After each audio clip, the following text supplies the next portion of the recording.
Hello and welcome to Original Soundchat, where video game music is a work of art. On each episode, it's our goal to help you learn about two soundtracks from the world of games, as well as the people, stories, and critical tracks behind them. My name is DeVader. And I'm Peter Spezia. We're brought to you by Anonymous Dinosaur and Rhymes with Asia. It's time to appreciate great OSTs and the games that they come from, without getting too bogged down in music theory.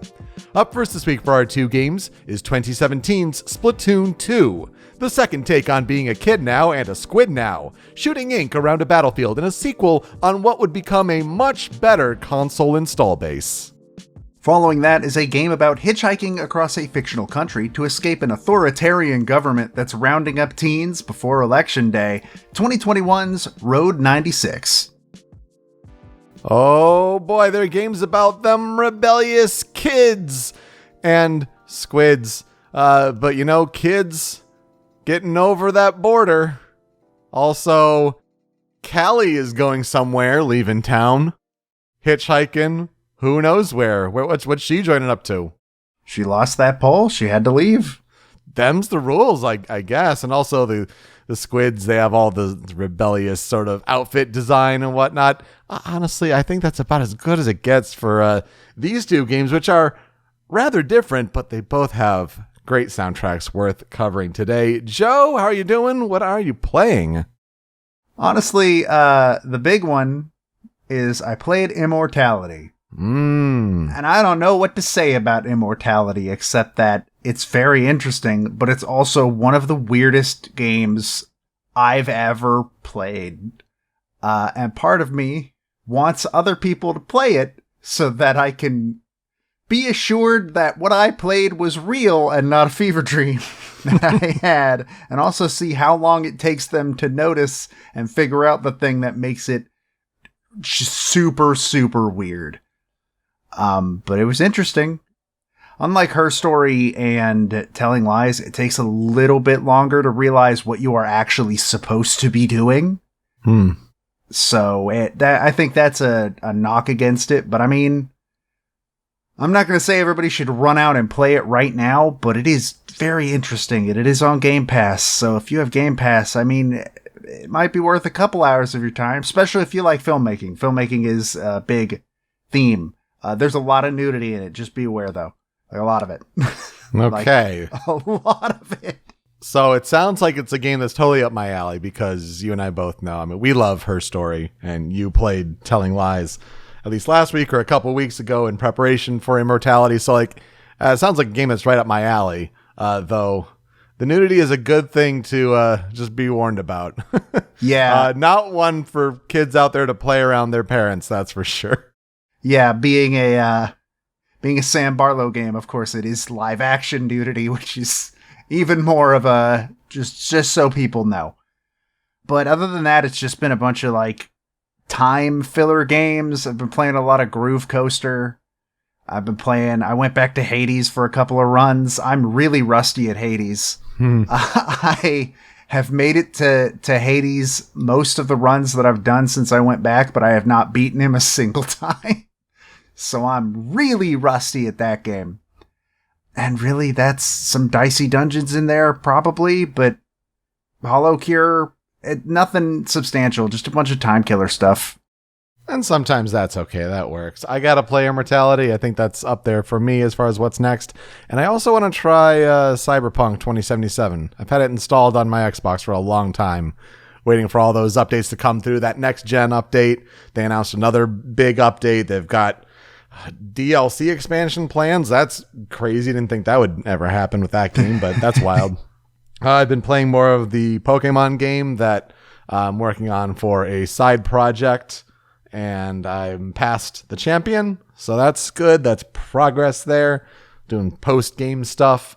And I messed around in NHL 94 Classic, which in NHL 21, I believe, was like an added sort of thing where it was like, we also included NHL 94, except we changed all the rosters to the NHL 2021 sort of season. And here you go. Have fun. Sega Genesis Classic. Ahoy. Just kind of messed around on that. Definitely in a time killer fashion, but that was some good fun. That seems like a neat project, actually. I'm surprised more of those don't exist for a lot of those older sports games. Or why they don't keep doing it. It was a weird thing. I only found it because I remember it being a thing, but then, flipping through Game Pass games, it's like, oh yeah, EA Play, if you have Game Pass Ultimate, sure enough, it's there as a standalone 300 megabyte expansion. I don't know why you need a 300 megabyte download when it's a Genesis game, but okay. So that was interesting. Let's talk about some composer follow-up news quickly before I get to our two main games. We've talked about plenty of composers on the show in the past for their work in video game music, but I'd like to kind of catch up with them. How are they doing? What are they working on? How does that tie into headlines in the video game industry? And it's, a time here in September. A lot of different video presentations being announced. I mean, there's that Ubisoft Forward finally giving that Future of Assassin's Creed presentation that it's like, oh yeah, so it's everything that has been in the leaks. Got it. Assassin's Creed Mirage. Nice to have a name attached to it. There's the whole Rift project with a younger Basim from Valhalla for a while. Yeah, that's totally confirmed. That's a thing. But there was also the Disney, Star Wars, Marvel games presentation at the D23 Expo, where the very first announcement, as it was hosted by Kinda Funny's Blessing Adeoye Jr., Mike Bithell is working on a Tron game. Now, Mike Bithell, you may know from his work on Thomas Was Alone and Volume, where he worked with composer David Houston. He also worked recently on John Wick Hex with composer Austin Wintory. So no word if this Bithell Games creation of Tron Identity will be working with any of those previous composers, but that'll be something to keep an eye on. I also thought it was interesting the Skydance Media game at the end of the presentation, that it's Amy Hennig of Uncharted fame finally having another game to work on, and it's Captain America, Black Panther, and a couple other characters in World War II fighting against Hydra. No title announced. I don't know how you do that with a video game in this day and age, but okay. Here's hoping it goes better than the Star Wars game. God, I hope. Mm-hmm. I mean, it's not EA, so the chances are a lot higher that this game comes out. I am really interested in the fact that Bithell is making a Tron game. That was not on my bingo card for the year. That's a really cool get, I feel like, grabbing an indie developer, even though he's a rather well-known indie developer, but still, mainstream people don't know who the hell Mike Bithell is. They don't even know the Solitaire Conspiracy, his last game. Yeah. Oh, I forgot that was him. Oh, it was, wasn't it? Oh, neat. Mm-hmm. But I don't know. I'm curious to see what he does with Tron. It looks very visual novel-y from the stuff we've seen. I'm not 100% certain how it's going to go, but I kind of trust Mike Bithell to do something cool with it, so we will see. Meanwhile, just out of nowhere, the Switch version of Vose is getting 50 songs added to it on September 15th. I remember talking about that game, but I saw that headline out of nowhere. It's like, oh yeah, that's a game that exists, huh? Yeah, I don't remember when the last time it got more songs was, but this kind of just came out of nowhere, so that's pretty cool. So maybe that'll be another, once Groove Coaster has finished breaking my fingers, I'll go and let Vose break my fingers. Who knows? We'll find out. More rhythm game goodness. And as of time of recording, a Nintendo Direct was announced for September 13th. Now, September 13th is when this episode comes out. It probably comes out later in the day, if I had to guess. So, by this point, a Nintendo Direct has happened. And so all the news has happened. But seeing as we're a little more than 12 hours out of it, let's make some predictions that are sure to go wrong. Joe, I have honestly no idea. I think maybe your one more thing is it time to finally hear a Breath of the Wild 2 title? Is it that time? Maybe. I think it's possible. I think more likely the Zelda stuff we're going to get is there's been those rumors of Wind Waker and Twilight Princess. I think we're going to get one or the other, if not both, on Switch. Yep, I think that's a pretty solid bet. Same with, I feel like Metroid Prime might drop as well. 20th anniversary in November, so that's a good bet. But yeah, probably just the first one and not necessarily trilogy. Yeah, the rumors have since devolved from being the full trilogy to just being Metroid Prime 1. They can't release 2 and 3 yet because Smash Bros. Hasn't played them yet. That's the rule, yeah. Those are the rules. So that's why it can be Wind Waker and why it won't be Twilight Princess. And we've also been getting some Pokemon Scarlet and Violet trailers, so I feel like the Pokemon company's just going to do their own thing on that. So I don't necessarily, expect to see that shown off during the Direct, but might show up in a sizzle reel or something, but I don't think there'll be much more than that. A Bayonetta 3 deep dive, maybe? Maybe. We might get a release date on that now that we know that video game is a real video game. That exists and is playable. My main one is I kind of agree with some of the people that are saying like we might see Game Boy on NSO. Oh, you know what? You're right. Yep. I mean, it is that time of year where they're usually, it's been a year since they announced Nintendo 64. Those subscriptions are lapsing. You got to give them another reason to stick around. Yeah, the question is, does it get added to the expansion pack or is it looped into the base? I would hope it's give more people incentive at the base, and then you keep adding DLC. If I had to take a guess, it'd be Game Boy would be on the base, and when they add GBA, that'll be on the expansion patch. I suppose, but I mean, Nintendo will find their way to go about doing that. So yeah, I feel like that would be a good thing to keep an eye out for, and we'll give you more details on the next episode when it comes to musicians and what they're doing. In the meantime, though, let's talk about a Nintendo game. A Nintendo game that's tied into one of their recent releases for 2022. It's time to talk about Splatoon 2. We've talked about Splatoon before with the original game on Wii U, and that was on episode 136. We talked about vocalist Hiroaki Takeuchi for that one, and that was almost a full year ago. It's wild how much time has flown by. Oh man, that was a year ago. Splatoon 2 released worldwide on July 21st, 2017 for Nintendo Switch. It was developed by Nintendo EPD and published by Nintendo. It is a third-person shooter game that, if you know Splatoon, it's more Splatoon. The primary focus of this third-person shooter is 4v4 online multiplayer turf war battles. The other big draw in this one is a single-player campaign. I don't know. I remember on Wii U, you had like local 1v1 battles. You had the touch screen with the gamepad, and then you had the main screen, but I can imagine that you'd have, some local multiplayer there as well. It's Nintendo Switch. Everyone, get around, have a party, maybe on a rooftop. Who knows? The main idea of the turf war multiplayer, though, is you're shooting ink from different kinds of weapons to claim the most amount of area on the map for your team. Don't forget to shoot the main spawn zone area. I guess everyone in Splatoon forgets to, so there's my take as an outsider there.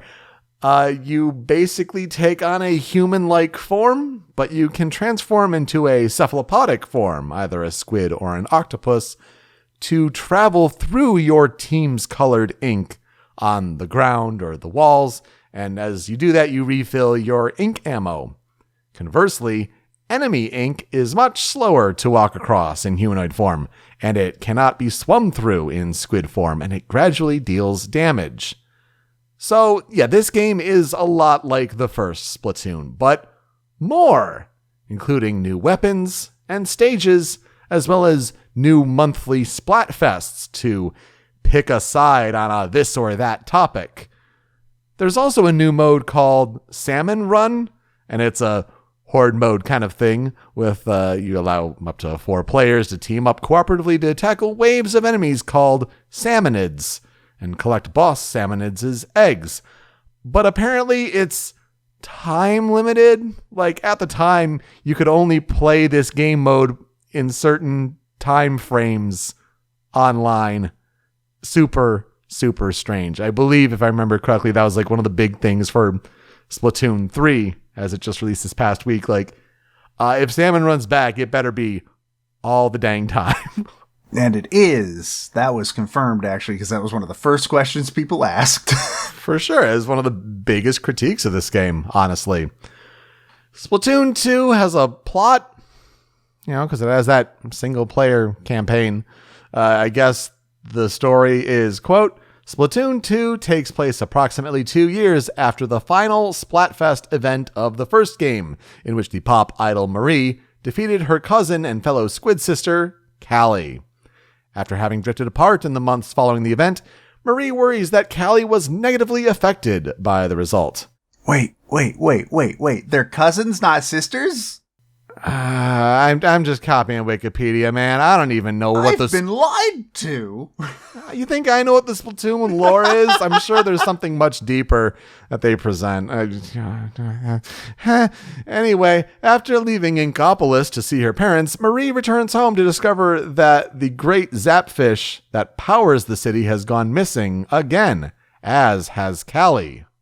Fearing that the evil Octarians are once more involved, Marie takes up her role as Agent 2 of the new Squidbeak Splatoon and recruits an Inkling from Inkopolis Square, the player character, to become Agent 4 and investigate. Make your way through Octo Canyon, fighting Octarians and recovering several stolen Zapfish, including ones powering the Octarians' war machines. Basically, the big question: what has happened to Callie? And can you rescue her? So, Joe, here's where I'll ask you, what are our experiences with Splatoon 2? I own it.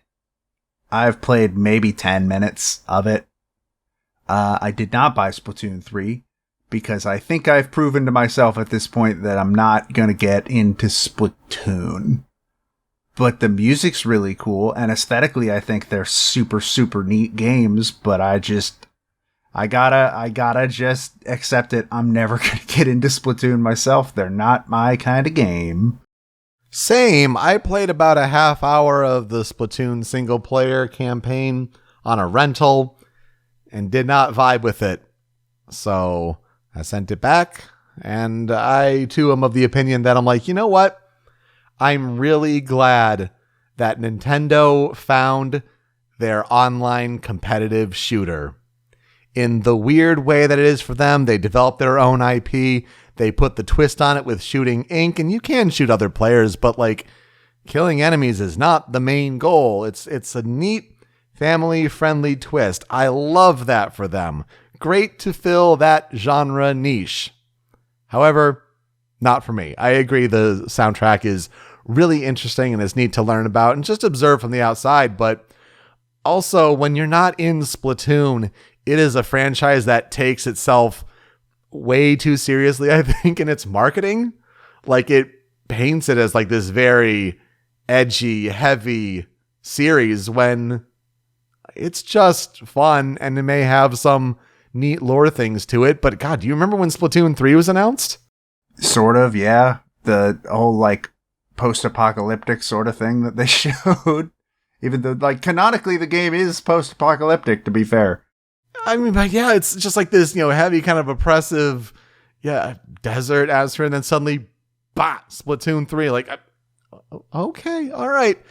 So, I mean, it's a neat franchise that I'm really glad Nintendo discovered for themselves and really helped grow because, boy, is it growing. But I don't know, not for me. And Splatoon 2 was definitely a time where, like, oh, you released the first game in 2015 and 2 years later, here's a sequel. Okay. All right. I get it. But it came at an interesting time for Nintendo because there was the idea of a new Splatoon game that was teased at the reveal of the Nintendo Switch. That trailer in October 2020 with rooftop parties and esports. And these athletes, these esport athletes were coming out and they're ready to have competitive Splatoon. They're playing on Switch. I don't know. Is it a new Splatoon game? Is the original Splatoon coming over? Well, Splatoon 2 was officially revealed at the January 13th, 2017 Nintendo Switch presentation. That was in Tokyo, Japan. It was involving producer Hisashi Nogami dressing up in character as a scientist from the fictional scientific group Squid Research Lab. It's a group in the game, but that was kind of how the marketing ran for a while and still kind of runs. It's how the little tidbits come out, and it's a very interesting way to present news about your game. He also on stage kept getting into this weird pose and nobody understood what the hell was happening, and then somebody realized, oh, he's making a 2. He's making a 2 with his body. Yes, trying to make a 2 with his body. Bless that man. Yeah, I mean, so that's Splatoon, because there's really not much development information out there. I feel like that's as much as they want trickled out, is whatever the Squid Research Lab says, roll with it. After Nintendo Switch launched in March 2017, there was a global test fire demo that came out, but support for the game ran almost 2 years after launch, with the last update coming in July 2019. So pretty good legs for Splatoon 2. Can't say the same about ARMS, also shown at that presentation, but that's a whole other thing. I guess there are technically 3 versions of the game in Nintendo's eyes because of different partnerships and variations for the Splatfests. So there's a Japanese version. North America and Oceania kind of gets bundled together, being Australia, New Zealand, and all that. And then a European version of the game. And so when you pick a this or that, it's what's better on a sandwich, hot dog, burger, whatever applies best to the region. Is it ketchup or is it mustard? Pick a side, pick a team, and Splatfest it out, I guess. So they have different little variations there based on a whole variety of options. I guess that was interesting to learn about, as well as all of the different crossovers with other brands that happened for this game. Because, Splatfest, Splatoon, especially on Wii U, didn't really take off in the market. Not really a known quantity. Splatoon 2, on the other hand, now we know better. Nintendo has better relationships with all these marketing brands. So not only were there crossovers with other Nintendo properties, such as Super Smash Bros. Ultimate, there was third-party franchise crossovers, including Teenage Mutant Ninja Turtles, McDonald's, Uniqlo, Nike, Sanrio, Meiji, and Pocky. Also probably helped that people owned the console that this one came out on. That's a big help, right? It granted launched in the launch year, but especially as Switch picked up speed, and if you're doing partnerships with Smash Ultimate and that comes out at the end of 2018, Splatoon 2 is still getting support at that point. It's probably a pretty good indication. Splatoon 2 reviewed fairly well, with a Metacritic average of 83. Critics praised how the sequel retained what was great about the original game while adding new features to keep the game fresh, such as adding new weapons and a story-based single-player campaign. But there were concerns with online matchmaking. And remember how voice communications have to be done through a Nintendo Switch online phone app? Critics found that one confusing for sure. There was also that time-limited salmon run mode and no split-screen play. So for a lot of critics, it felt more like Splatoon 1.5, and that's okay. You're getting it on a better platform, but there are some detractions that come with that. But also, that's roughly, while I think the people I know that have been playing Splatoon 3 have been enjoying it a lot, that is also roughly what I've heard about Splatoon 3, that it's just Splatoon 2, but I guess maybe slightly more, maybe? Yeah. You're not having a big power leap in, 4 or 5 years of the same console specs, so yeah, that sounds about right. That seemed like we might as well do more Splatoon, and maybe we're not at the corner to do a new console just yet. But who knows, maybe if that ever happens, Splatoon 3 can get updated to support all the fancy performance specs and all. Who knows? Splatoon 2 sold remarkably well, though. 13.3 million copies have been sold worldwide for Splatoon 2 as of March 2022. But do realize when it comes to awards, though, it kind of got buried as a Nintendo Switch game in 2017. You know, the same year with The Legend of Zelda Breath of the Wild and Super Mario Odyssey. Sure, it could get nominated for Best Nintendo Switch Game or things like that, but it wasn't going to win it. So it was nominated for Best Family Game and Best Multiplayer at the Game Awards. It was nominated for Best Multiplayer at the BAFTAs. And The Verge named Splatoon 2 as one of their 15 best games of 2017. For how remarkable of a year 2017 was in gaming, I think that is generous. Some other places had it like in their top 25, or it was like in the 40s in the top 50, but in the top 15, okay, we'll take that. All right, way to go, The Verge. The legacy of Splatoon 2, there was an expansion pack for the single-player mode that was called Octo Expansion, and it was subsequently released as downloadable content on June 13th, 2018. The story, I guess, in the Splatoon lore, it's the vacation that Agent 3 and Captain Cuttlefish are on, which is referenced within the base game's single-player campaign. So there's that. I think it's also bundled in the Nintendo Switch Online expansion pack that we're referring to, among the several DLC things there, if I'm not mistaken. We are talking about Splatoon 2 because Splatoon 3, its sequel, launched last week on September 9th for Nintendo Switch.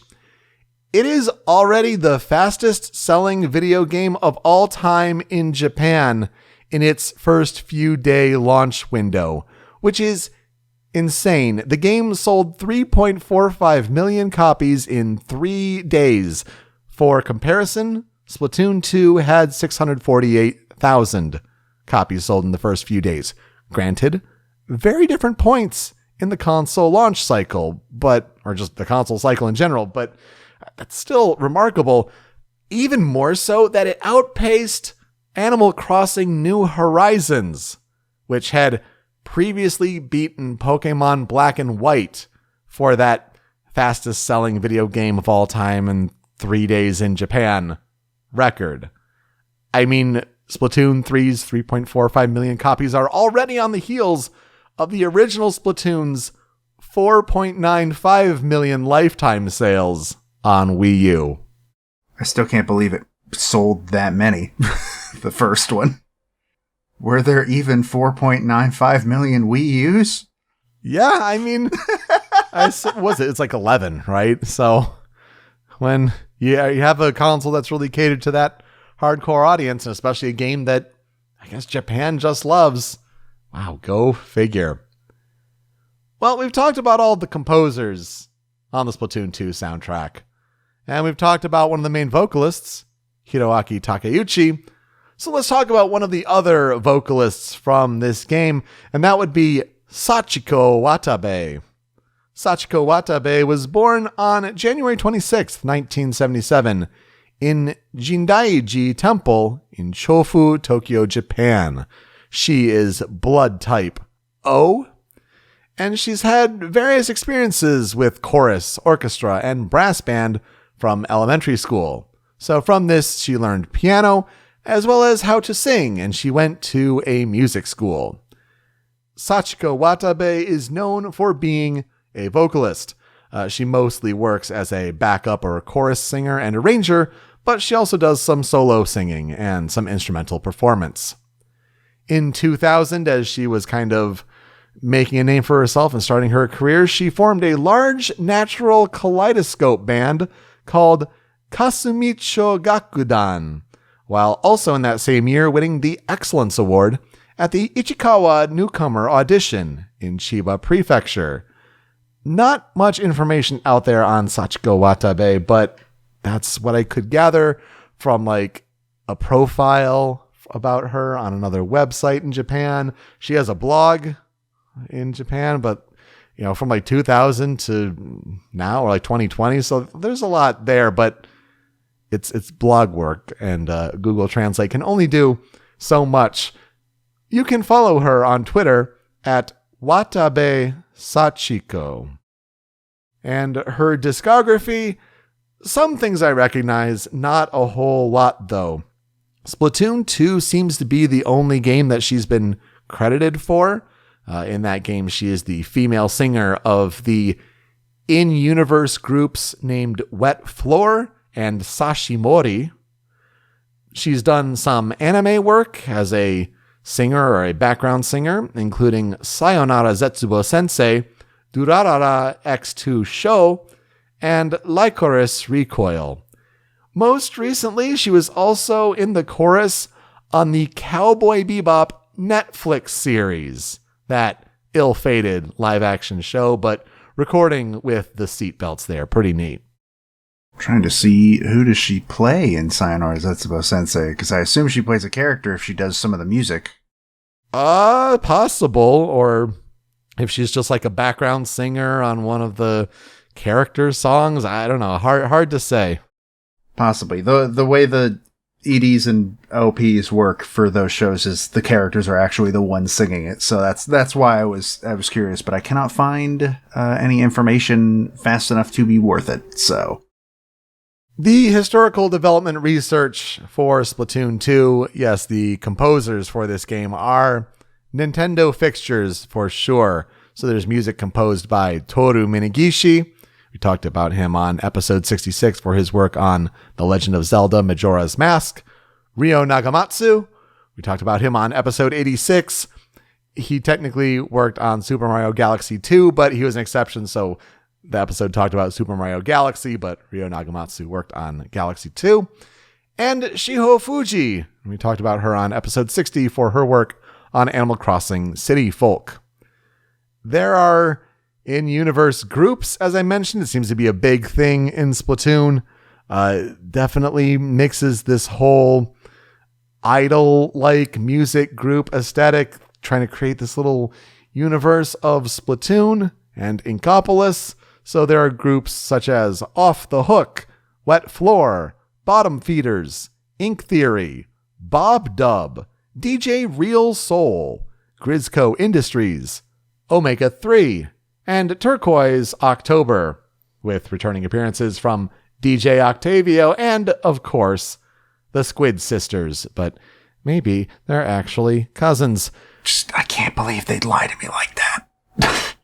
There are lyrics in these songs that have vocals, and they are nonsensical. So it's not like a universe like in Nier, where we created our own squid language. No, they're just nonsense lyrics, and when fans try to translate them or dictate what the lyrics are, they just use a mishmash of Japanese katakana and Roman letters, and good luck from there.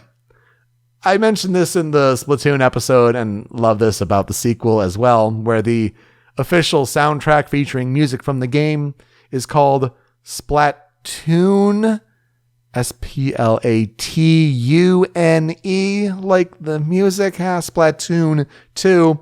And this 2-disc official soundtrack was published by Enterbrain in Japan on November 29th, 2017. It debuted at number 8 on Billboard Japan's Hot Albums chart.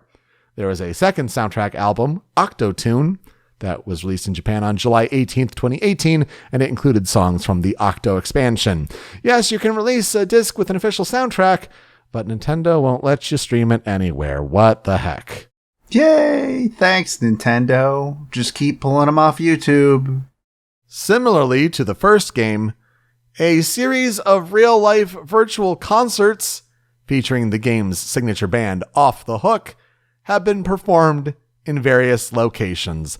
That's a super Japanese thing to do, it seems. If you've got a virtual idol-like character or characters that can perform music and it gets popular enough, you best believe they're going to be live concerts, probably with holograms performing that music. I feel like we talked about this in the first Splatoon, but didn't like one of the Squid Sisters ones have like KK Slider open for them? Oh, that wouldn't surprise me. I can't remember that, but yeah. I've seen video of that because he talks about New Horizons in it, but yeah, that's really... I mean, I definitely don't have any characters where if they did a virtual concert here where they were just an anime character, I definitely wouldn't go to Calliope Mori. And it's a cool concept. I think it's a little weird that I think KK Slider doing it is a little odd, but that being said, like, hey, if you've got the characters and you can fill those seats, go for it. I can't say I wouldn't be at least slightly interested in seeing one of these concerts, I'm not gonna lie. Well, what kind of music would play at these concerts? Let's get to the 5 critical tracks for Splatoon 2. And boy, let's get into that music. And let's start with, I feel like the song that has to be here.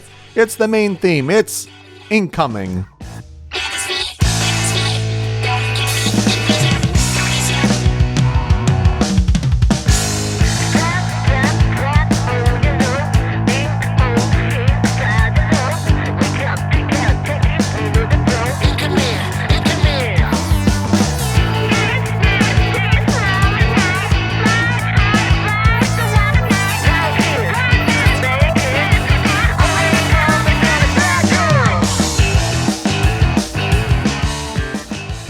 Ah, yes, what is considered the main theme of this game, much like Splatak was in the original Splatoon.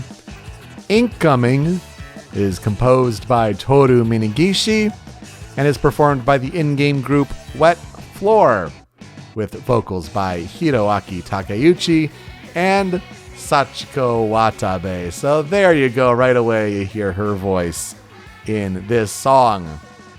Need to have a little, despite the gibberish and all that with the game's language, you get to hear a little bit of incoming comes in. It's like, all right, okay, that's neat with the little puns and all that. Some of these titles and groups have different names in Japan, but it feels like this pun is pretty universal throughout all the different versions of the game, and I like that a lot. It's a really catchy groove, like right at the beginning, and it gets your attention. Works super well for trailers, and even if you have instrumental versions of the song, like, it works great because this primarily plays in the Turf War multiplayer mode. There were 5 tracks that could be played on these multiplayer matches in Turf War at launch, and this is the main one that most people identified with, not only with the marketing, but basically got associated with being one of the main themes, if not the main theme, of Splatoon 2.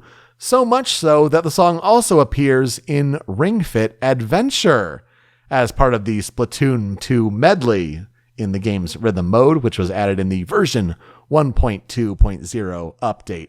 And of course, this is one of the many songs on this Critical 5 and Cutting Room Floor that were brought over into Super Smash Bros. Ultimate for the Inklings inclusion in that game. And so you got to bring music over, especially on that Moray Towers stage. So Incoming has got to be here.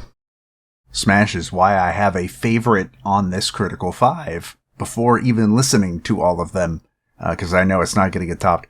But this song is fine. When you compare it to Splatak, though, Splatak's just better. Splatak's just iconic, and I feel it was like we talked about it on that episode. It was just a perfect way to establish your new IP and its identity, and yeah, I don't think anything's topping that. I think this is just it's too low energy for what I like associate with Splatoon. Like, not to say that it's a song that's going to put you to sleep or anything, but you compare it to Splatak, and it's just like Splatak is a sprint, and this is a pleasant jog. And so putting this next to Splatak is just like, I just like Splatak a lot better, and I think it's a better theme. But I mean, it's not to say this song's bad. I think the bass in this song's doing some cool things, and I do like some of the vocals.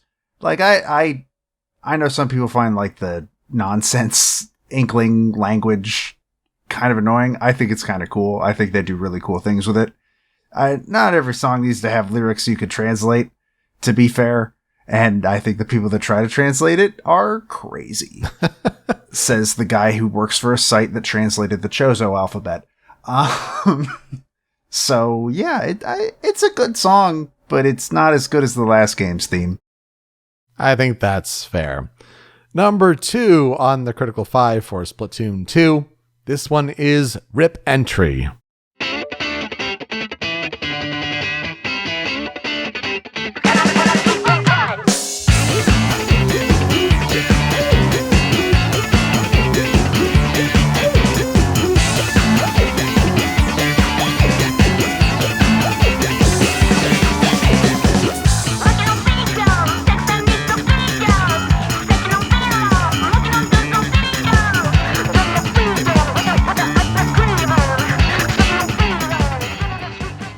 This one has such fun energy to it. I really like this one. I think this is my favorite on the Critical 5. This one is composed by Toru Minagishi, and it's also performed by the in-game group Wet Floor, with vocals by Hiroaki Takeuchi, and you hear her at the beginning. It is once again Sachiko Watabe. This is another one of those 5 Turf War multiplayer match themes. It was available at the game's launch. And just love the infectious energy right away with that solo guitar riff, which is so cool.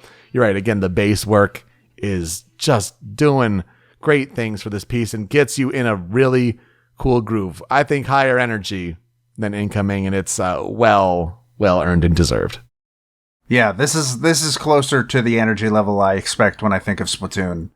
I think this would be a better main theme. But, yeah, I mainly like the vocals and the energy that they're giving off. Wet Floor. I can't get over the fact that they're called Wet Floor. Pick a new name for your band, guys. But yeah, I think they have a fun sort of thing they do with their vocals, and this is the most fun example of it in general. And yeah, it's just got this infectious energy. You're right. I agree. It's a fun song, and that guitar is probably the standout part of it. Interestingly enough, Wet Floor is the same name in both English and Japanese. A group like Ink Theory is Current Rip in Japan, but Wet Fura. That checks out. That's a very... I could picture a real life band from like Japan called Wet Floor. They like to play with English just as much as we like to play with nonsense Japanese. So, you know, it goes both ways. There you go. That's right. Well, I feel like we couldn't talk about Splatoon or Splatoon 2 or anything like that. This is the track we got to bring up. Number 3 here on the Critical 5. You're down in the last minute.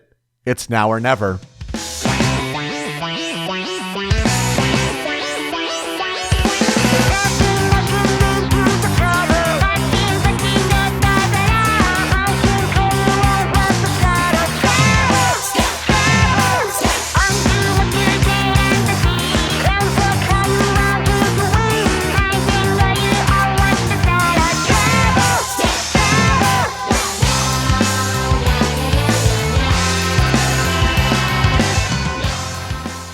So this is Splatoon 2's take on the well-established theme that was brought about in the first game, especially with the same title, Now or Never.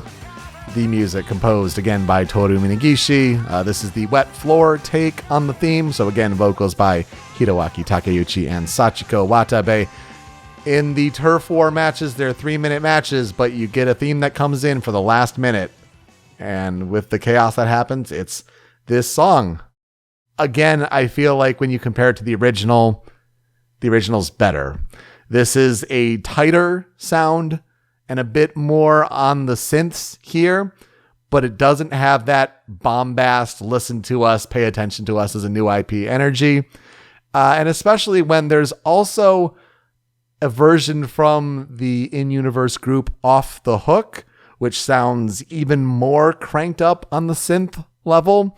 And again, it's like, okay, it may sound good in game, but again, you compare it to that original Now or Never from Splatoon, and it's not the same. But I feel like you had to mention it, especially when people play Turf War matches and even then Splatfest matches. this is an important theme. You're going to hear it a lot. In Smash, I believe if you do a time battle, this plays for the final minute of the match. I'm pretty sure. Absolutely. Which is cool. I really like when they do that with stages in Smash. It's too bad nobody plays time. Same thing with the Street Fighter stage when it's like the last minute or like the last stock and you're on that castle stage for Street Fighter, and it's like you play the higher pitched, higher tempo sort of theme. I agree that the original version is better, though this is at least this is closer than I think Incoming comes to Splatac, to be fair. I mean, it helps that it's the same song, but I really dig this song just in general. Most of the renditions of Now or Never are really, really good. They have the exact energy that the last minute of something like this should have. And I think they all do their job very well. But yeah, I think the original has a better version. 100%. Well, we've talked about Off the Hook, and this game kind of has the characters that make up Off the Hook structured around it. So let's finally talk about one of their songs with number 4 on the Critical 5. This is Ebb and Flow.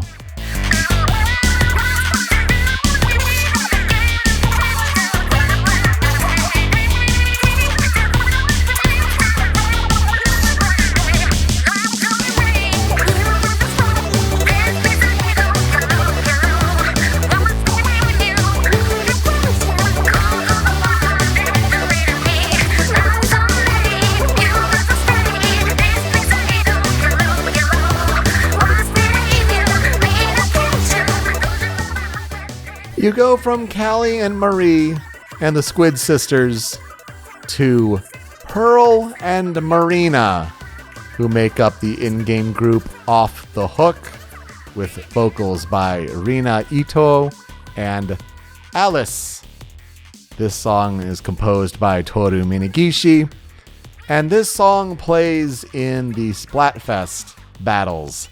I feel like it's also known as like their main song for Off the Hook. It's also prevalent in Super Smash Bros. Ultimate's Splatoon music. And there apparently is a canon version, so bear with me as I quote to you something from Splatoon lore. Regarding Ebb and Flow, quote, "It was the first song that Marina played to Pearl after raising the possibility of starting a band to her and subsequently convinced her to form Off the Hook after she enjoyed it. After Pearl's solo career ground to a halt, Ebb and Flow was the first song that Pearl and Marina recorded and released as a duo, and was the one that put them in the public eye, though they did not shoot to stardom until their 4th single. People care so much, so much." I really love that these in-game artists, these fictional artists have, like, there are some, like, fictional artists in some video games we could do an episode on. They have that detailed of backstories, and I actually kind of super love when that happens.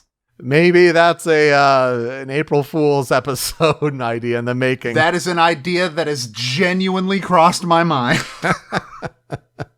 But yeah, I feel like this is just a really nice, energetic one. You hear a good kind of pre-chorus going into the chorus. It's good vibes on this one.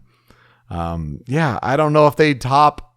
See, that's the thing. I feel like I keep comparing it to the original because Callie and Marie had some bangers. I mean, Calamari Incantation is incredible, and I don't know if anything tops it, but, you know, Ebb and Flow is a pretty good one for these two characters of Pearl and Marina. This is my favorite. I love this song. I heard it in Smash the first time.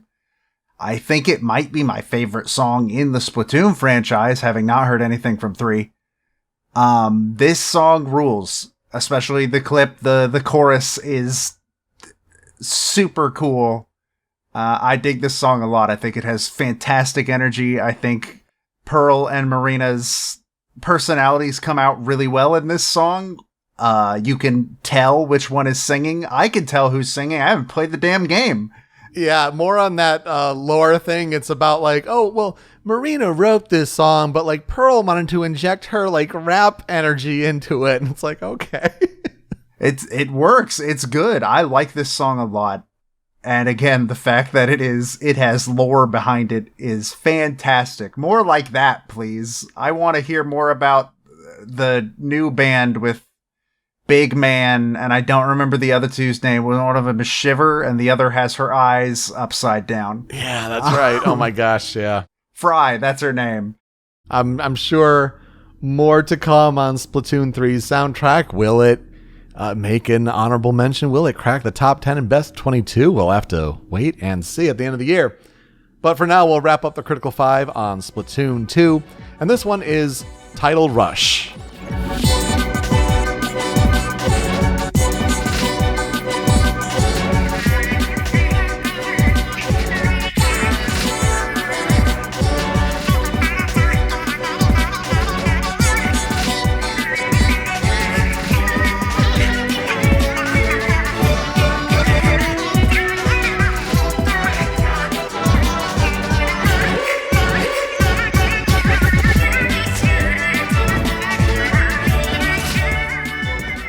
This song has a different composer, as it's composed by both Ryo Nagamatsu and Shiho Fuji, and it's performed by the in-game artist DJ Octavio, featuring Callie versus Marie. Yes, it is the final boss theme, or at least one of them. It's like phase 3 of the final boss. It features vocals by KT Pop and Mari Kikuma, who are the voices, at least singing vocals, of Callie and Marie, returning from the first game, because it is involving some songs from the original Splatoon. You hear in the clip, certainly that is Bomb Rush Blush, coming back in a weird kind of distorted form as DJ Octavio has his spell on Callie.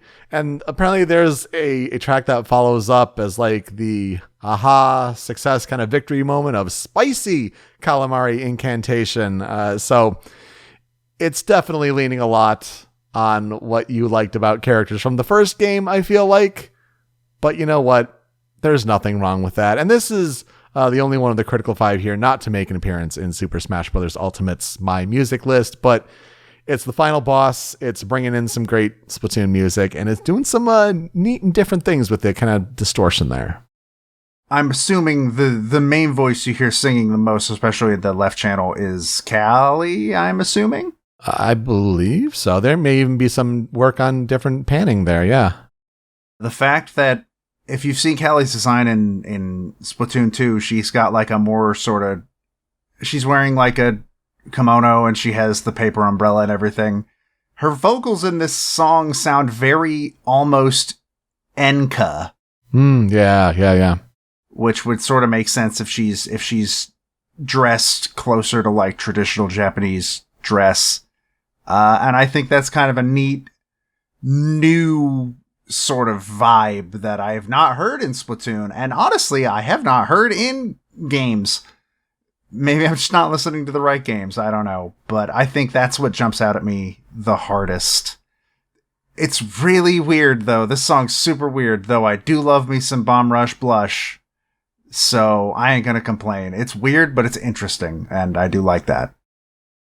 Some more variety on the Splatoon 2 soundtrack comes up in the cutting room floor here. I have 2 tracks here, and the first one is Broken Coral.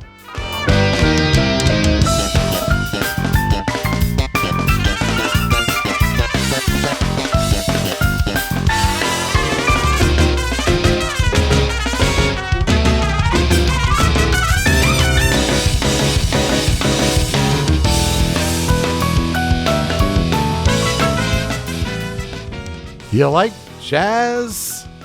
Because Splatoon 2's got some jazz, especially in the version 2.0 update when they added 5 new Turf War match themes.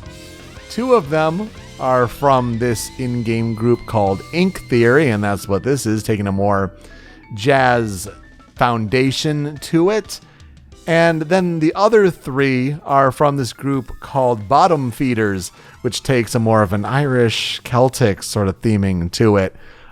Definitely interesting and different sounding than Wet Floor, but I mean, man, this one jumped out at me. Just great performances. It's composed by Ryo Nagamatsu, and Ink Theory is made up of performances with trumpet by Atsuki Yumoto, piano by Ai Kuwabara, and drum by Mizuki. Not of the Somnium Files, but, just Mizuki in all caps. This one's fun. It's totally different. Love me some jazz performance. It's great. I did not expect this in Splatoon. This is weird to think about that this comes from a Splatoon game. It's really good. But when I think of Splatoon, I think of like the grungy rock and the pop, not jazz. But hey, yeah, more variety is never a bad thing. I dig this a lot. Yeah, if you're going to add more tracks to Turf War, don't have it be more of the same. Let's mix it up a little bit. Love it. And then the other one on the cutting room floor for me, this one's called Deluge Dirge.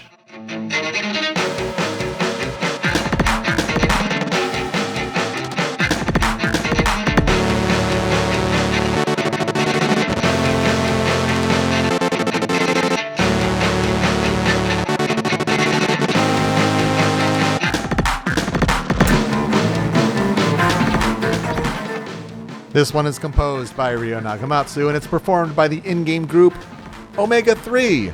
Omega being the lowercase omega, the kind of W-looking one. The one from the Omega Force developer logo. It features a cello performance by Seigen Tokuzawa. This theme plays as the Salmon Run theme. It also appears in Super Smash Bros. Ultimate, so there is that.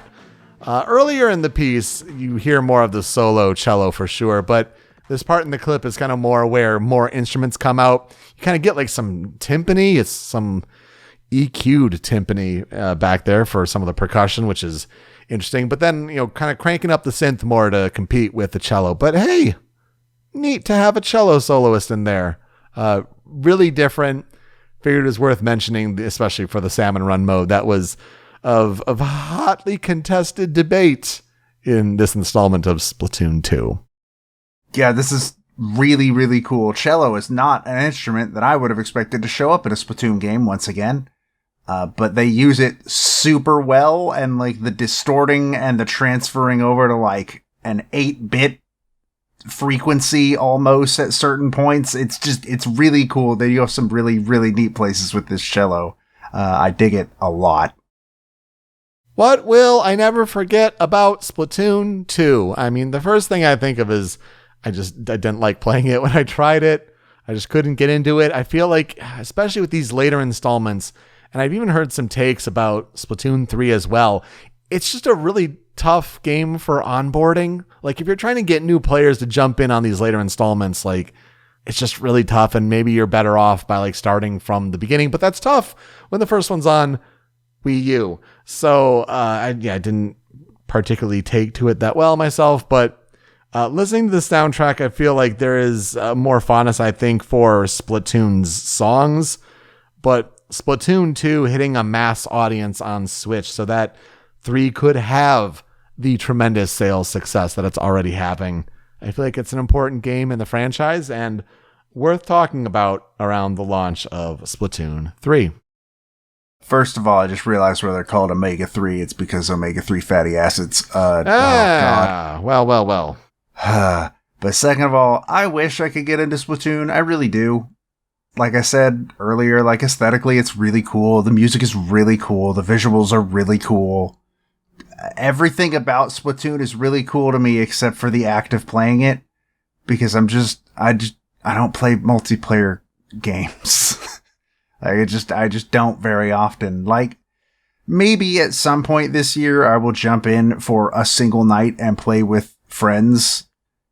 But I've given up on the idea of getting the game and playing for a long period of time. Like, if Smash can't even do that for me, and I love Smash, Splatoon doesn't really have a chance. And it's multiplayer shooters at that, right? Like, yeah. I'm glad Nintendo's playing in that space and doing really well. that's awesome for them. But it definitely takes a certain type of player to really enjoy, appreciate, and get into that. To transition to talking about our next game, we first like to highlight a fan cover, a fan remix of a song that we've talked about on the Critical 5 or the Cutting Room Floor. And so I found one, of course, there are plenty of the usual standbys have done Splatoon 2 covers, but I found one from a YouTuber named Daisuke Kurosawa, and he did a take on Splatoon 2's Now or Never. That's more of a metal cover, so that's always a good time and just a neat way to hear yet another take on a classic Splatoon theme. So please enjoy that, and we'll be right back.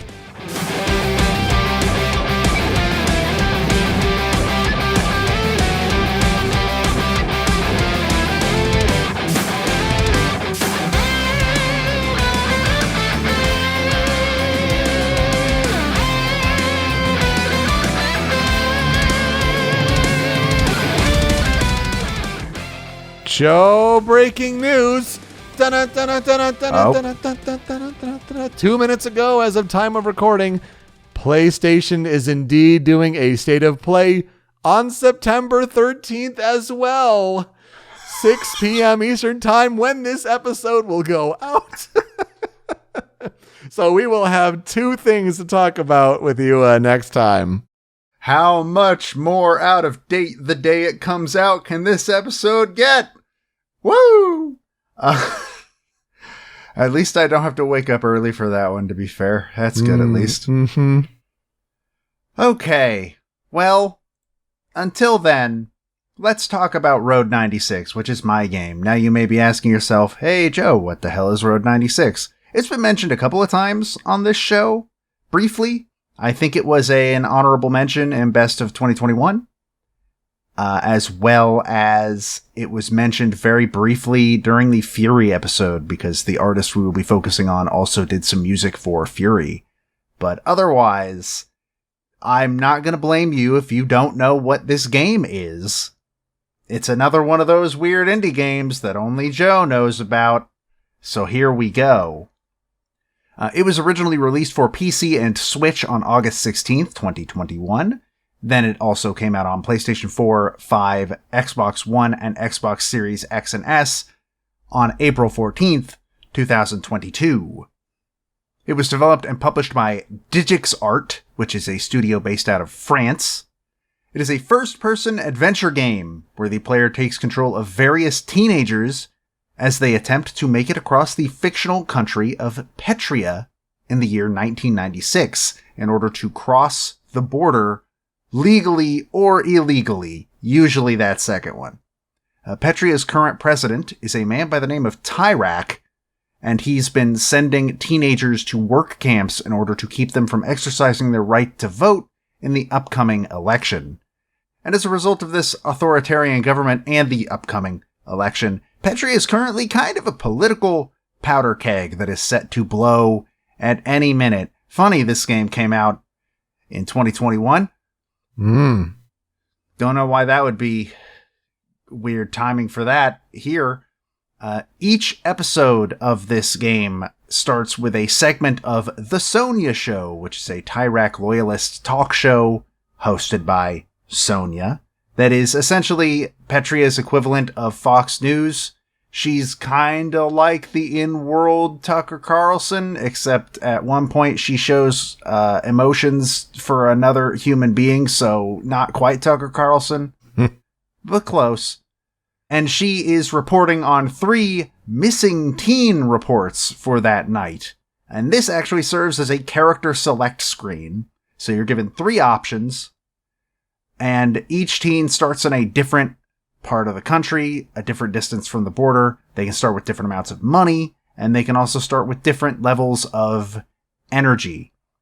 And stops and routes are procedurally generated completely, so no 2 playthroughs of this game will ever be the same. On each stop, the player will encounter one of 7 significant NPCs. Some examples include a fellow runaway teen named Zoe, a police officer named Fanny, and the absolutely terrifying and most memorable character A cab driver named Jared. We'll get to Jared later. He was the one that was shown primarily in the trailers, right?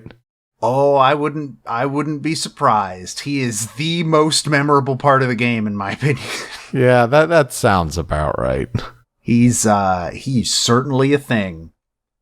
Decisions made during these stops, when you talk to certain people and they ask you questions, it can affect Petria's future. You can affect how the election is going to turn out, essentially, and how Petria is going to come out of the fog after election day. And it also will decide whether or not this particular teen makes it to the border without being arrested or killed. And at the end of each stop, you have to select how to move on to the next stop, which usually comes down to, do you risk losing energy, but, being a lot safer by hiking to your next stop? Or do you save your energy but risk getting into a very dangerous situation by hitchhiking or calling a cab or something like that? You can also find items and enhancements along the way. I think I found a lockpick at one point. And once you find those items, every teen you play as after that will have access to the benefit of that item. So it does get slightly easier as the game goes, but it also gets kind of harder because what one teen does on that run in their episode will affect the experience of the next. So for instance, my first run, I failed to get over the border. I tried to hide under a truck, or in a truck. And when they started bringing out dogs and scanners, I got under the undercarriage of said truck to try and hide from the dogs, but I did not have the correct stats to be able to hold my breath until the dogs were gone. And so I got caught. And from then on, the next teen, you saw news reports about how, oh yeah, they're searching every truck top to bottom now. Always. So every time you fail or even succeed to cross the border using a method, that method is now closed off to any future runaways. Which I find to be the most interesting part of the game, actually. I think it's really neat how you can see the cause and effect throughout the whole thing. So the questions are, obviously, can you make it across the border? Or will you get caught and possibly killed along the way? And this is where I will ask, hey, what are your experiences with Road 96? I feel like it was definitely a game I do remember from that Nintendo Direct, especially with Scary Cab Driver, man. Yeah. When, he tried to answer a question, and then he's like, what'd you say? And it's like, oh, Jesus. Do you like dinosaurs? All right, I guess. You better like dinosaurs or you're getting shot. It's like, all right, slow down.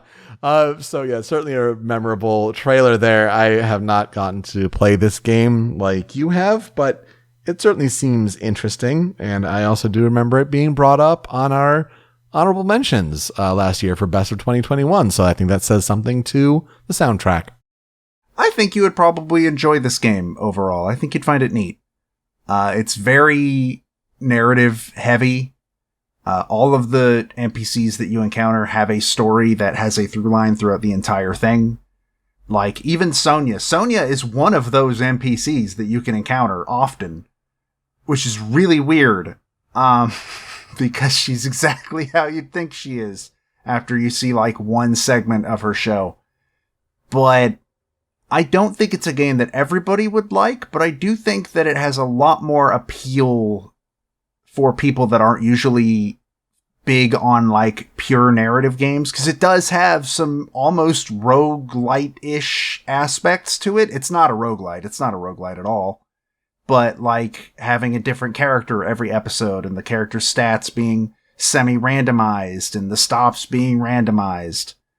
And that affecting how successful you are at getting across the border successfully. You might start with no money, and that means you can't call a cab or you can't ride the bus.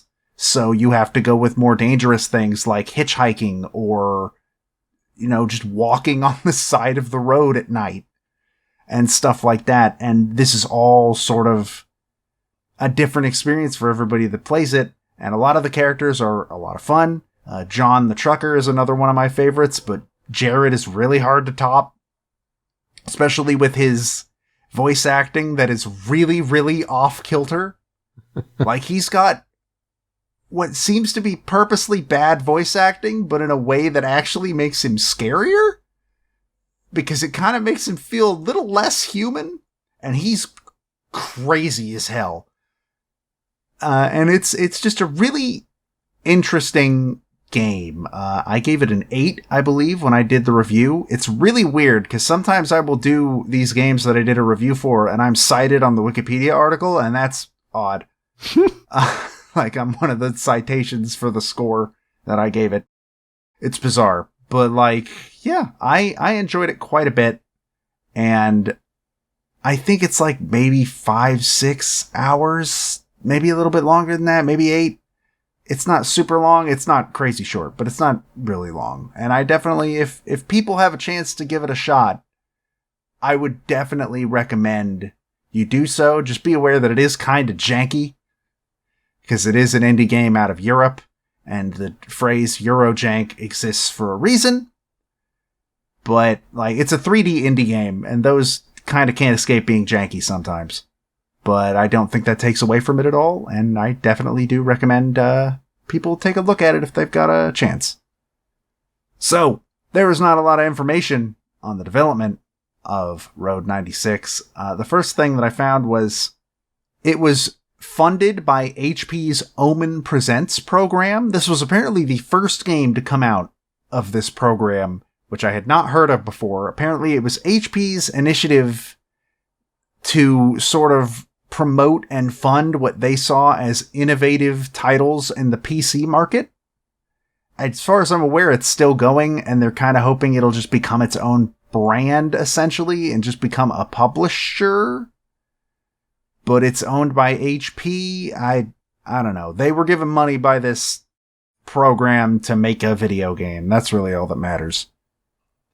And it was developed by a team of around 15 people, directed by Johan Fanis, who was known in the industry before this as the creator of Valiant Hearts: The Great War over at Ubisoft. Ah, yes. Mm-hmm. So there's a name right there for you. According to the development team, the game has, quote, 148,268 story permutations. That's a lot of those. I don't know how, like, different the actual events when you meet the characters are, but I do know, like, locations and the order you see those events can change. I assume that's what it means, and there's 7 characters, and each one has multiple episodes, so I guess that number does kind of make sense if you're mixing them all together. Inspirations for the game include the works of Quentin Tarantino, which I can absolutely see that, and Bong Joon-ho, as well as films like The Goonies and Porco Rosso, which I can absolutely see both of those. The Goonies, because, it's about teenagers. Or kids. Are they teenagers in the Goonies? I don't remember. I think they are. Yeah, like pre-teens, early teens, something like that. And then Bong Joon-ho, the director of Parasite, so you definitely get a lot of the politics thrown in there as well. That makes sense. And then Porco Rosso, the famous line of, I'd rather be a pig than a fascist, that kind of thing. So, it was announced at the Game Awards 2020, which I'd actually forgotten about until doing research here, but I think I remember that trailer because I didn't realize it took place in a fictional country. I had just assumed based on that trailer that it took place in America. It does not. I mean, it might as well, but it doesn't. So, that's interesting. I did find it really funny that apparently an ad for the game was pulled down by Facebook because it was seen as politically motivated. Because 2020 was a hellscape in this country. Thanks, Zuck. You really have your priorities straightened out with taking that down, but... Yeah, you really saved us from this video game advertisement.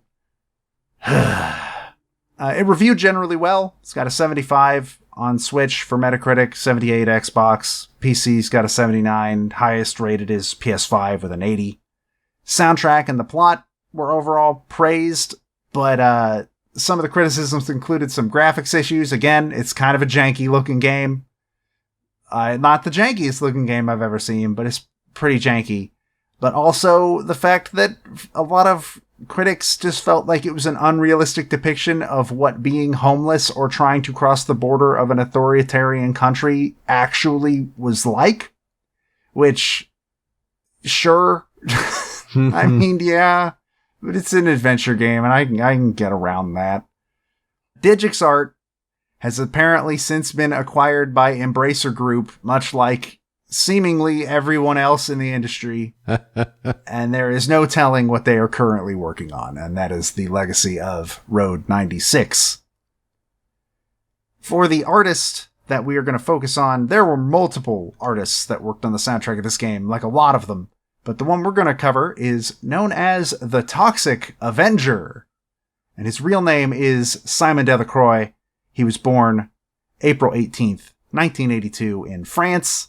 His stage name is a tribute to the 1984 cult classic B-movie, The Toxic Avenger. His first major success was the song Superheroes in 2007. His first successful album was 2011's Angst. He actually performed while wearing a mask until 2009 when he sort of shedded that sort of thing. And he was the subject of a documentary in France titled Superhero 2.0 at one point. That's really all I could find on him. Not a lot. In terms of discography, he has 6 studio albums, and then I was going to count them, but it's like at least 20 EPs and singles.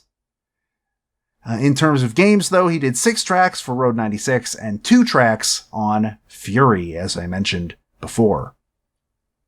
And all of the artists that worked on this game, the list is The Toxic Avenger, Cocoon, Robert Parker, Daniel Gadd, Sal, Volcor X, Kallax, Survive, Alex Logier, Hamu, Home Schmitz, E-Boys, and Xilix, Xilix. That's a lot of people. There's a lot of variety on this soundtrack, actually. A lot of it is pretty heavy electronic stuff, but there's some deviations from that, as we'll find in the Critical 5. But first, we're going to start with a song actually by The Toxic Avenger. This is Critical Track number 1, Home Call.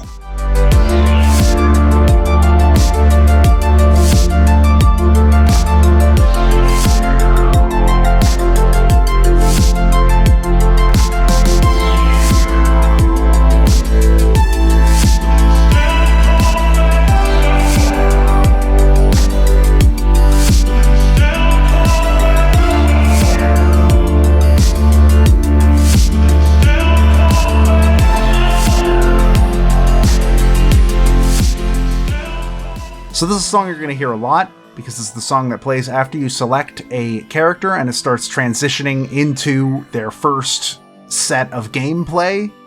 This is what plays over the loading screen and everything when you're doing that. Specifically, the part in the clip with the vocals is where it starts. And so that seemed like a pretty good place to start on the Critical 5, if that's where it's going to start every section of the game.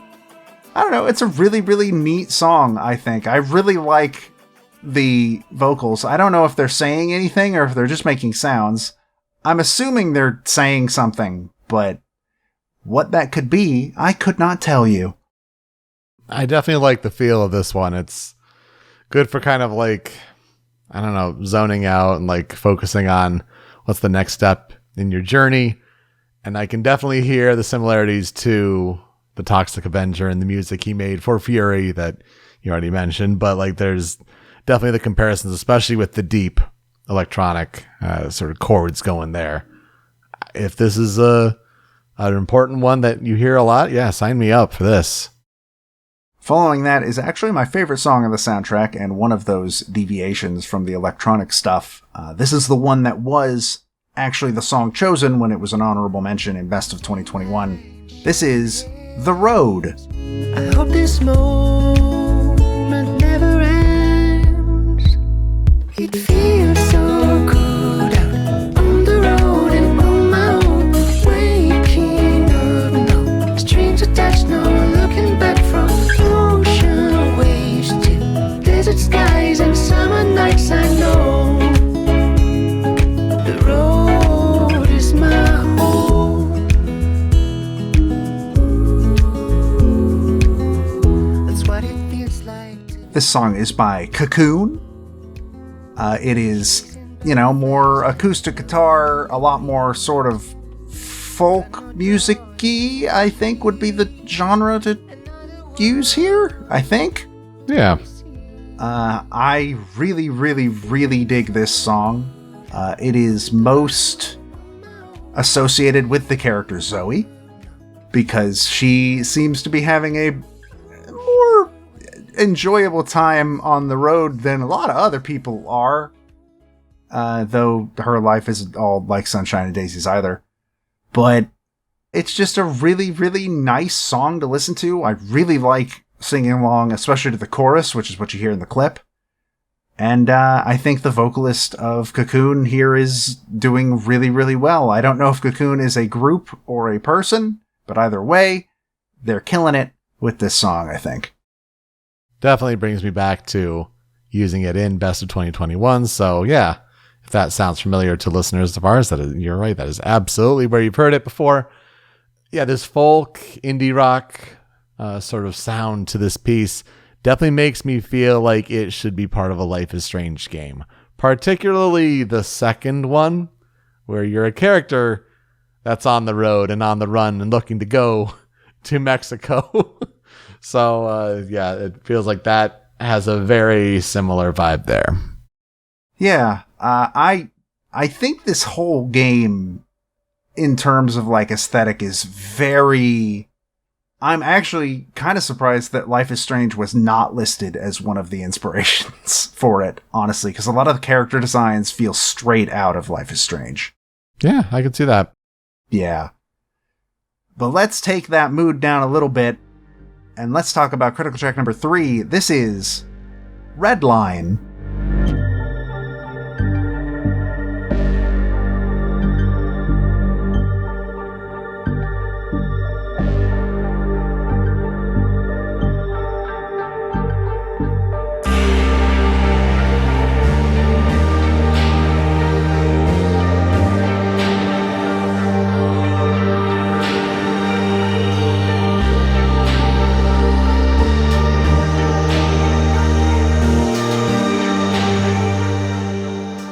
So this tense nightmare of a song is mostly associated with Jared. This song is Jared in a nutshell. The song starts very low-key but uncomfortable and sort of sinister sounding, and just sort of constantly builds up to this sort of unhinged, deep synth wall of sound that you hear in the clip. And it fits perfectly because, as I have said, Jared is super scary and he is unhinged. And he never killed me, but boy howdy did it always feel like he was one dialogue choice away from doing so. If he asks if you like dinosaurs, pro tip, you like dinosaurs. You think they're very cool.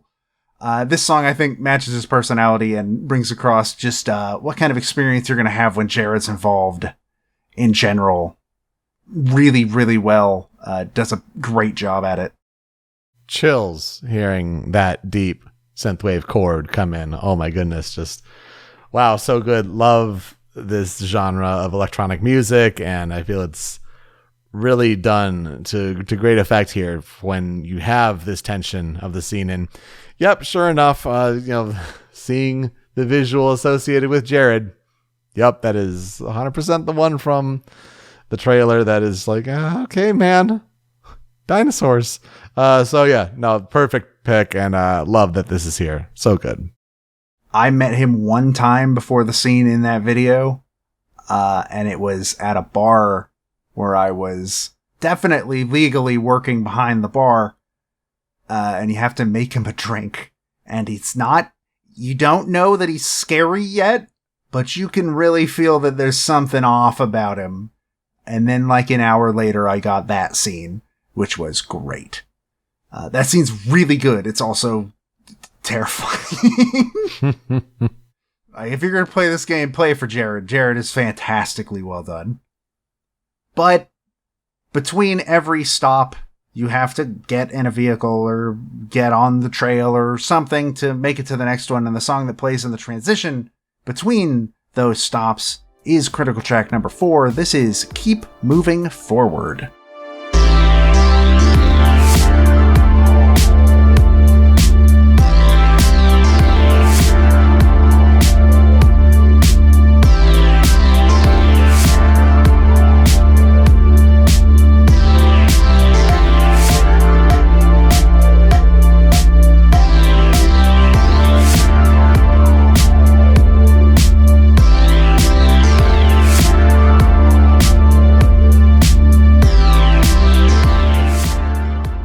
Or at least this is one of them. I don't remember if there's multiple songs that play in those transitions. I just remember that this one for sure does.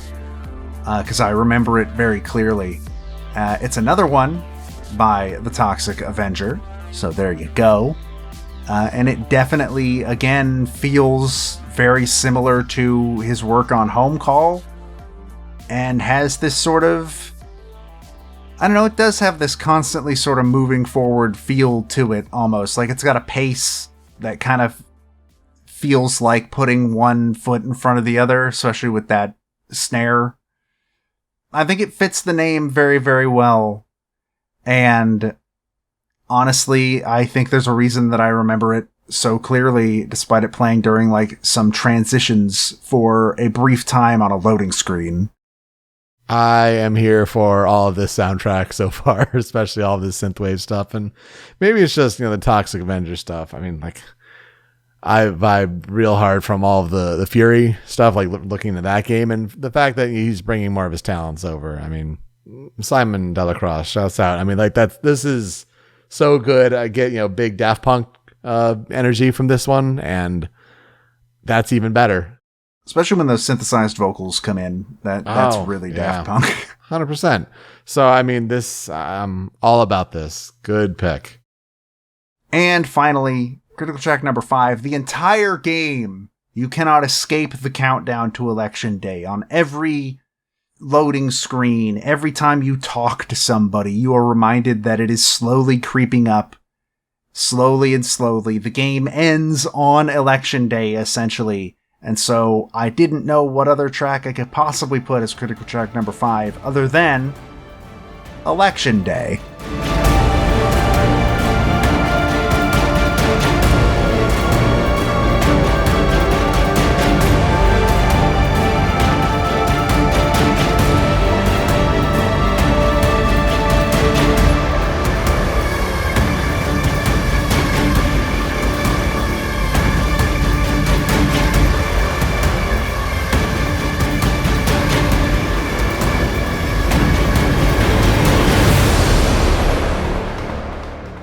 So, I believe Election Day can go multiple different ways in this game, obviously. This is, I believe, the song that played during my Election Day, which ended in a very, very violent military encounter at the border. Oh, it sure sounds like it. This sure sounds like a bad ending. It wasn't necessarily a bad ending. But it was hey, you're at the border and it's very dangerous here and you could die, so you're going to need to start moving. I don't think I'd necessarily call it a bad ending, because if I remember correctly, well, I'm not going to get too much into like the causes of that conflict and everything, but it was very tense and very dangerous, and I'm pretty sure I almost got shot at least once. I don't think I died. The team that I was playing as at that moment didn't die, at least. I did have I had a couple of teens get shot and die. That was fun. but not this one. But this song, I think, perfectly matches like the act of being on the border when like this sort of revolution is going down and being smack dab in the middle of it. And it turns out bullets do not care which side you're on or which side you support. They're just bullets. And yeah, this song feels very, very fitting for that sort of situation. It also gives me kind of a Metal Gear vibe in a lot of ways. Yes. I'm glad you said Metal Gear because I felt like Metal Gear Solid 5 for sure. Also, Detroit Become Human. A lot of energy there, which makes sense with Borders and Revolution. So I think definitely some influences there. And it sure sounds like an ending stakes are high kind of piece. Absolutely. So for tracks on the cutting room floor, we'll get through those real quick. It's just some more synthwave stuff. This one I really like because it is full build-up, and unfortunately a 20-second clip is not going to give you the whole build-up, but I still think it is worth mentioning. The first track on the cutting room floor is The Mountain Peak.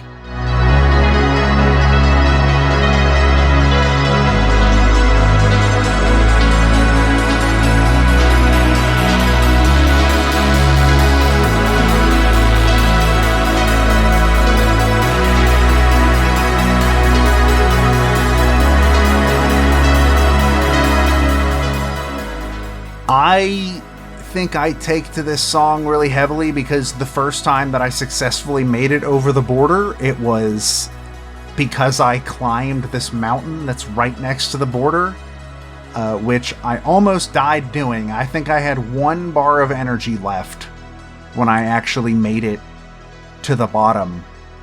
It's just the sequence of climbing the mountain, and you're the only one there, and it's getting harder to see as you go because you're getting above the clouds and everything, and there are these constant little events that could kill you if you don't have the energy to do them. It was a really, really memorable moment for me, especially being the first successful run of getting there. So I think that's the main reason why I really like this song, but I also just sort of like that it starts out very, very low key and slowly builds and builds as you're climbing the mountain and getting closer to freedom, essentially. And I really like that. I think it does very good at what it's trying to portray. 100%. This is beautiful, and I love how this track clearly has disparate parts and layers and all to it that keeps adding to it, but at the same time, when it comes all together that you're hearing in this clip, it just works to create one soundscape that I can only imagine amplifies the moment that you're in. And lastly, my second track on the cutting room floor, this is The Brothers.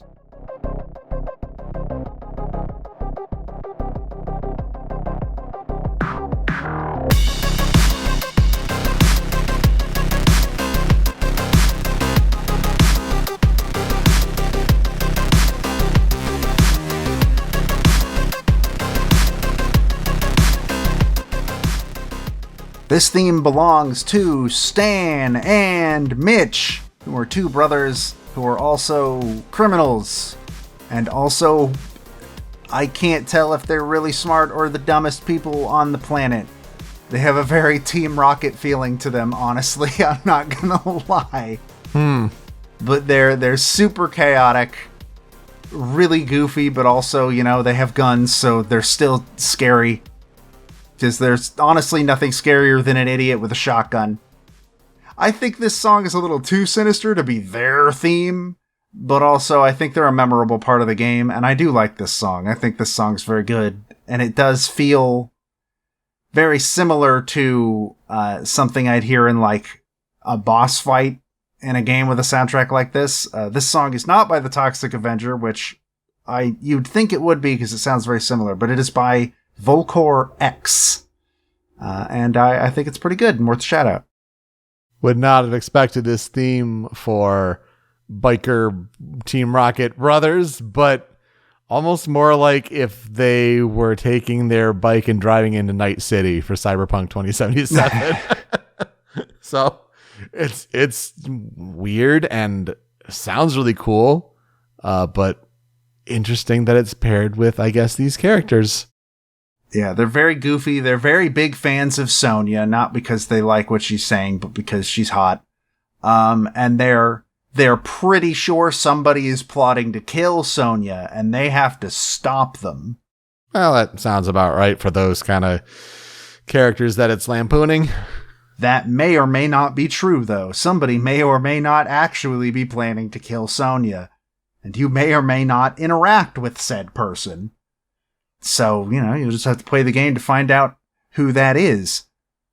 And, yeah, no, they're just goofy, but I think the Cyberpunk comparison is apt. It sounds very much like that. Sounds very much like Katana Zero. There we go. That's the game I'm thinking of. Yeah, it's Katana Zero. Talking about a game that, we're seeing more about that free DLC that they're working on, after years, so. Yeah, finally. So all I never forget about Road 96, I think the character interactions were just really cool. I still remember John, Alex, Jared especially, I still remember, because I could still hear that man's voice I know exactly what he sounds like, and I remember almost every scene in which he is part of. It's a very interesting game, and like I said, if you have the chance to give it a shot, you should absolutely give it a shot. Oh, what the heck? This is on Game Pass? I was actually just about to go look that up to make sure I remembered correctly, but it is in fact on Game Pass, so if you have Game Pass, you can go try this game out right now. Well, dang, I just might have to. So many good Game Pass games. What a deal. What a bargain. Boy, I'm not excited for when it stops being a deal and a bargain. All right.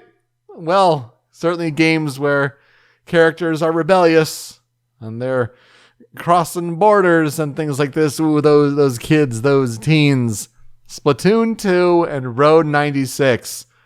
There are also numbers in the title. I mean, it's not the 96th Road game, but, it sure is the second Splatoon game. Well, good soundtracks to talk about nonetheless. And that will do it for us this week on Original Soundchat. You can find me on Twitter at PeteSpeakeasy. Joe is over at StringPixel. The video version of the show is on the Rhymes with Asia YouTube channel, but it's that MP3 podcast version that you want that's hosted by Anonymous Dinosaur at anondino.squarespace.com. That's where Joe's other podcast, Smasherpieces, is hosted. And you can find Smasherpieces and Original Soundchat wherever you get your podcasts. Apple Podcasts, Google Podcasts, even on Spotify, where we have a podcast feed of episodes, but also a Spotify playlist where if we talk about a video game track on this show and it's on Spotify, it gets added to this big monster playlist. Joe, what's being added this week? So obviously Splatoon 2 is not on Spotify, being a first-party Nintendo game, but Road 96 is, so look forward to that. All right, good to have more music there. And when you're done listening, you can find the show on social media at Soundchat OST. Leave some feedback for us. How are we doing with these episodes? What would you like to hear on the show?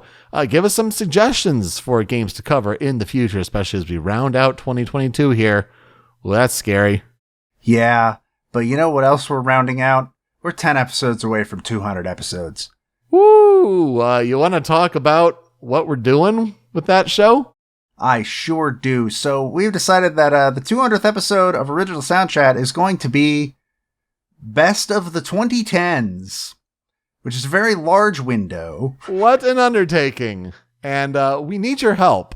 Yeah, so we are going to recruit listener help here. So within the next few days after this episode comes out, look for a link on the Twitter. I'm currently having help putting together a Google form of some sort where we are going to post a link to it, and you can tell us some of your favorite soundtracks of the 2010s and things that you think that we should keep on there and stuff like that. And that way, some of your input will be on this list. Also, it helps make sure that we don't forget anything, because 10 years of video game music is a lot of video games. Yeah, I can't imagine how we're going to narrow it down, but we'll definitely need your assistance, so look forward to us promoting that for the next couple of months as we get production going on that. All right, Joe, for next week, who are we talking about? Well, I will be talking about British sea power. I'm not sure if I'll be here. I've got a really long work week coming up. But if I'm here, or at the very least, for my next episode, I'll be talking about Michael Land. All right, Joe, let's play us out. I only found one remix, or one cover, of any of the music on this game. And luckily, it's a pretty alright one. I like it a lot, and it is a cover of my favorite song on the soundtrack, being The Road, by YouTuber Happy Hippo 123. The O in Hippo is a 0. And it is a piano cover of The Road, which I think translates very well, so please enjoy that. Thank you so much for listening this week on Original Soundchat. We'll see you next time. Take care. It feels so good.